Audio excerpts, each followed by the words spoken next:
magweja yangu ndaikuda waimakatadza kubuda daimakanyumwa kuti pana zvakuitika ruvarwa izokutuka. Right, muri yeZimbabwe nhasi ndabuda muHarare. Munowanzondiziva ndiri muHarare kazhinji kacho, but aiwa nhasi ndataiwa regai ndimbobude muHarare.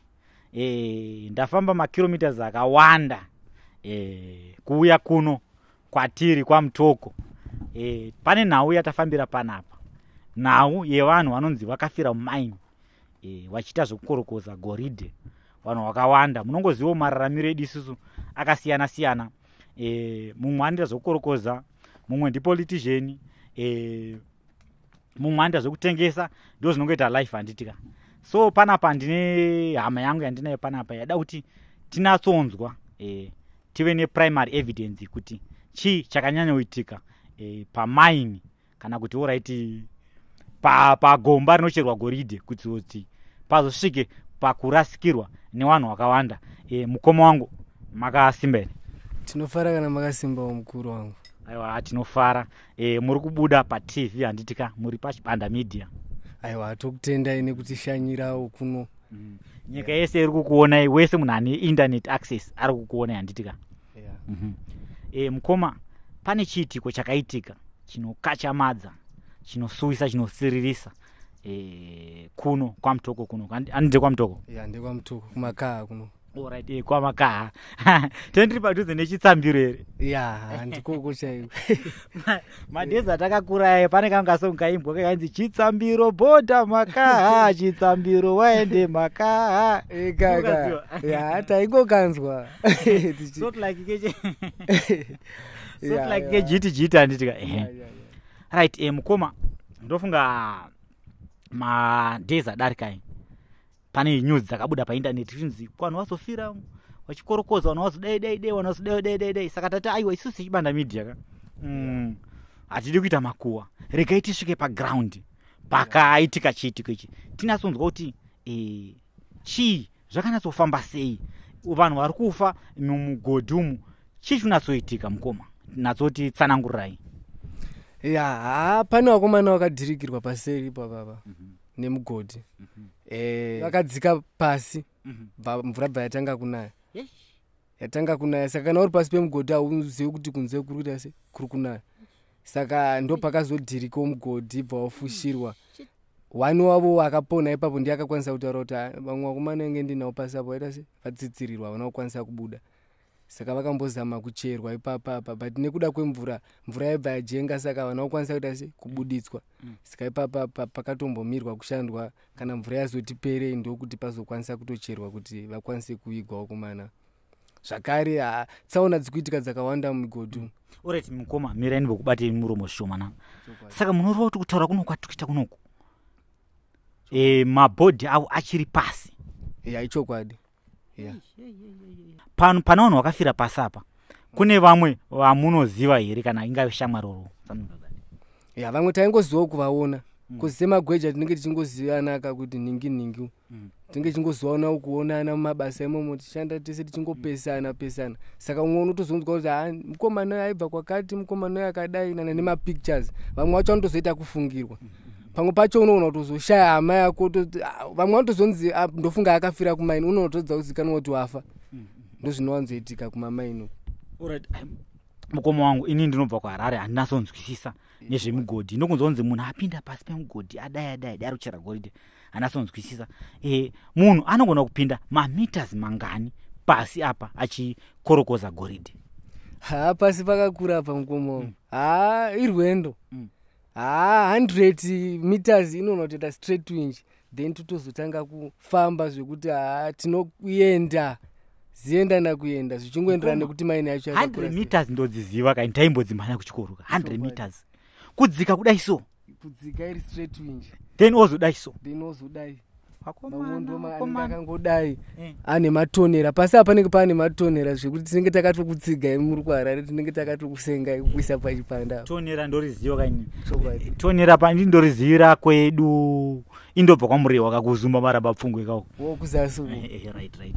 Tonera ndoriziva inini kana tichichera makuwa zvezvika chiguwa rekuti munhu afa, tinochera kudai so maybe 6 meter feet down, then tozodai so tozoisa box taisa box uka ndokwatinoita ndokwatinozovhara apa ndokwatinoti saka imi munhu anochera kudai so ozodai anenge achingotedza bhande regoridhe kuti riri kufamba sei ndora tinenge tichitedza tichimaina saka togona kutota 100 meters deep then tochitanga kuenda matonera kozi mabhande anoenda kwakasiyana siyana tichiteera mabhande mazvona saka migodhi ine nguva yekuti pamwe pacho inodhirika munongoziva zvepasi pasi pane matsaona pakangofanana nemumugwagwa imomo mota dzinoitawo matsaona saka kumamaini kwedu kunoku tinosanganawo netsaona dzakadaro dzekudhirikirwa nemigodhi that's why ndakazonyora song yeah mukoma kwani indiri kuona makarowa kani green inonzi pelas perengende saka muroti mutori muimbi nditori muimbi ndakatozogadzira song ndichichema vamwe vangu vakafushirwa pasera alright ina handina mwisha ndaziva kana ndangotiwo pamwe ndirongoenda ngoti nditaurawo nagweja akatinzi wati aiwa handigweja futi ari muimbi futi saka alright zita renyore ramunoshandisa pakuimba munonzani ini ndinonzi Sean Wilcox vamwe vangu nditi mugweja kozi ndiri gweja saka maworks ndi Sean Wilcox saka munotombosiyazve sometimes munotombosiyazve magitari nemamike motombopinda mugodhi pasa tinotosiya totonopinda pasi tichibva pasi totobuda totomboenda kana kumangoma futi neperengende idzodzo totombochimanya vanhu votonakirwa kunoku saka ndokamuraramiro katine chitongoita kunoku Yonga muri kuzvinzwira muri yeZimbabwe kuti sezvanambotaura pakutanga paya kuti tese hatingaperi kuita mapurisa, tese hatingaperi kuita maticha kana masoja kana mapresident handitika kana kuita magweja. Mumwe anoitawo venda akarwarawo oendawo kuhospital unorapwa nadoctor. Doctor ikoko anzwa nzara apedza basa anouya kwamurodhika otengawo madomasi kuna venda handitika ndo zvinoita life handitika. Saka mukoma tinoda kuti timboti dzeke shomanana nenhau dzemusic yenyu zvekuimba izvi makazvitanga rini? Zvekuimba ndakatanga kudhara about 2017 ndichiri pachikoro ndopa ndakatanga kutanga kunopindawo mustudio ndichirekodha svika ndazopedza chikoro ndawewo kuchigweja kunoku chiramba richingoroma ngoma ndopa ndakatoona kuti amamwe magweja angu ari kutoita sei ari kutondisimbisa mazvona saka zvinotipawo shungu yekuti tirambe tichirekodha tichinakidzana nemagweja angu kunoku. Right. Muno muZimbabwe tine misambo yakawanda yakasiyana siyana. Tinana Kanindo, Sungura, Gospel. Imi munatsoimba muri pa musambo wakaita sei? Inini sagweja ndingangoti musambo yese ndoimba but pari zvino ndiri kumbobhesa nezimdanzo nekuda kwezvikwanisiro ndo iri iziwo yekuti ndinogadzirwawo beat rangu ndokwanisa kuimba but tikaona zvikwanisiro kana mukatoti gospel kana mukati Sungura tinotochimhanya hatiperero. Right. Mune ma-instruments amunomboridzawo here patiri panhau dzemusic apa? So far nekuda kwekubasa kunoku mukana wacho handisati ndatombowana kuti ndimbokwanisawo kudzidzira ma-instruments saka ndinongowanzobhesa nekuimba ikoku ndozvandowanzokwanisa kuita. Alright. Nekuda kwechiitiko chakaitika kuno kwamutoko kunoko kana kuti nechinogara chiitika pamwe vanhu vanogara vachifa handinatsoziva zvangu. Mune song yamakamboimbawo here takatarisa maringe nebasa renyu here? Ndakaimba song inonzi magweja angu ndaikudai. Ingeri yekurangarira vakatisiya vakatsitsirwa nemugodhi. Tine urombo nezvakaitika. Just in case kune vari kuda song iyoyo vanokwanisa kuiwana papi? Vanokwanisa kuiwana papage rakanzi Focus Films paYouTube. Vakaenda papage iroro vanokwanisa kuiona song iyoyo iripo. Kana vakangonyora kuti magweja angu ndaikudai vanondosangana nesong iyi zvakare paYouTube.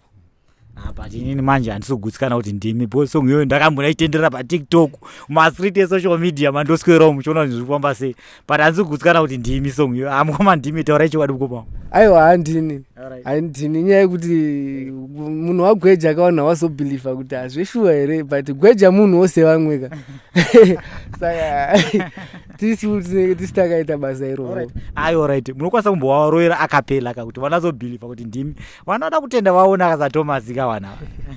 Aiwa totenda. Varoere akapela ngoma. Magweja angu ndaikudai waimakatadza kubuda dai makanyumwa kuti pane zvekuitika rufu arwaizokutukai. Magweja angu ndaikudai waimakatadza kubuda dai makanyumwa kuti pane zvekuitika rufu arwaizokutukai. Zvakaitika mushurugwi ndina kaitano zvichinzi mari yakaputka unge vhukano uku mari ichinzvenga unge Kristiano bataenda kwaMutare taona musiyano. Hapana chandaiziva kuti vamwe vatofa, hapana chandaizivaka kuti gweja rese rapera kufa. Oyo icho chingoma icho chakanyanya mhuri yeZimbabwe. Tiri pano paChibanda Media handitika apo patinoita hurukuro nevanhu vakasiyana siyana. Munonzondiziva ndiri kuAirport kana nechirwa Bishu reality show, but aiwa ndati aiwa rega timbopindoka mumageto youth timbonzwewo nenhau dzemangoma handitika. So mukoma mashoko enyu kupesera ndeyekuti kudii kumhuri yeZimbabwe yakakutarisai panapa. Takatarisa maringe nebasa renyu rechigweja, takatarisa zvakare maringe nema-upcoming artist. Ndingangoti mashoko angu ekugumisira kune mafanzi angu anondisimbisa sagweja, nongoti rambai muchititsigira muchitifollowawo pamapages edu kubva kuYouTube, Facebook, Focus Films, chingolikewo muchisubscribe. Then kuma-upcoming artist vakaita seni nongoti rambai muchishanda. Ichi takatobvawo kuro tisingatarisire tingoti hatiri kutamba tiri kudai nekudai, but unotozoona kuti vanhu vanokusimbisa zvinopesera zvaakutoita. Then wondoda kutenda mukoma Focus Films ndovakakwanisa kundishanyira kunoku kumaini vakandiita vhidhiyo remagweja angu andiri kurangarira akashaya, saka ndoda kuvatenda zvikuru. Pamwe chete ndichitiwo rest in peace kune magweja ese akatisiya, ndichiti nerimwe remazuva tichasanganiswa. Ndoti rest in peace zvekare kuna Tatenda Ruswa, muzukuru wangu akashayika mazuva apfuura apa, akaitawo tsaona achitoendawo kumaini kukadoma. Aitoifarira song iyi zvisingaite, akafa ane 25 years, zvinhu zvekutibata. Saka ndiri kuchema futi zvakanyanyisa kuburikidza nemuzukuru wangu nemamwe magweja ese akatisiya pasi rose. Tongoti nerimwe zuva tichasanganiswa nguva inenge yakwana. Tinotenda mukoma wangu nekutipawo mukana kwamaita kwanditika. Mhuri yeZimbabwe munongoziva kuti pano pasi napasi pedu zvichida kuda vakatisiyawa nguva inenge yakwana hatizivi. Ndo zvinoita upenyu. Tiri pano paChibanda Media. Kana usingandiziwe Chibanda Media unogona kungotori foreigner munomu. Toita kuti kudaidzira immigration kuti ikusunge kana madays ako aka-expire titika. Aiwa kutandira kunge tichita chisarai zvakanaka. Pamusoro ivedare ndine nyaya ndinayo, ndiri mukorokoza ndabva kwaMutare, vamwe vedu vashaya mweya watinawo. Ndanzwa mugodhi pasi uchiita noisi, ndikati pasi apo poisi, ndikati pane vanhu verapo poisi, kusaziva kuti vapera kufa.